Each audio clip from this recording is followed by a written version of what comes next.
రైతులు అధైర్యపడవద్దని ప్రభుత్వం వారికి అండగా ఉంటుందని AP deputy CM Pawan Kalyan తెలిపారు. గవర్నర్ ప్రసంగానికి ధన్యవాద తీర్మానంపై ఆయన అసెంబ్లీలో ప్రసంగించారు.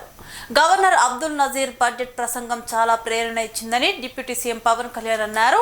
తమ ప్రభుత్వం అధికారంలోకి రాగానే పింఛన్లు పెంచిందని గుర్తు చేశారు. తల్లికి వందనం కింద 10,000 కోట్లు జమ చేశామని, రైతులకు ఎన్డీఏ ప్రభుత్వం అండగా ఉంటుందన్నారు.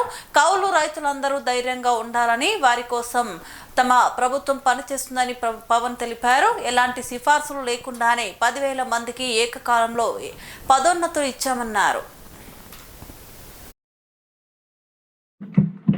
అలాగే గౌరవ సభ సాక్షిగా కౌలు రైతుల కష్టాలు కన్నీళ్లు తెలిసిన వాడిగా మీ వాడిగా చెప్తున్నాను. కౌలు రైతాంగానికి భూమిని ఫలాలుగా పంటలుగా మార్చే ప్రవీణత ఉన్నవాడు ధైర్యం కోల్పోనక్కర్లేదు.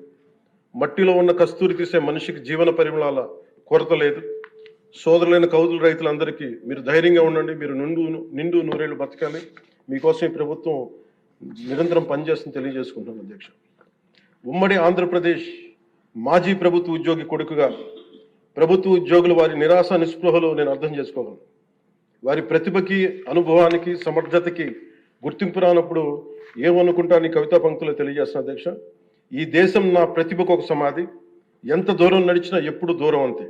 అందుకే పంచాయతీరాజ్ శాఖ బాధ్యతలు తీసుకోగానే, రూరల్ వాటర్ సప్లై బాధ్యతలు తీసుకోగానే 10,000 మందికి పైగా ఏకకాలంలో ఈ ఎన్డీఏ ప్రభుత్వం నారా చంద్రబాబు నాయుడు గారి నాయకత్వంలో ప్రమోషన్ ఇచ్చాం. అధ్యక్ష, అది కూడా ఎలాంటి సిఫార్సులు లేకుండా 77 మందికి తొలిసారి జిల్లా పరిషత్ సీఈఓలుగా ప్రమోషన్లు ఇచ్చాం. సంస్కరణలో భాగంగా 77 డీడీఓ కార్యాలయాలు ప్రారంభించాం.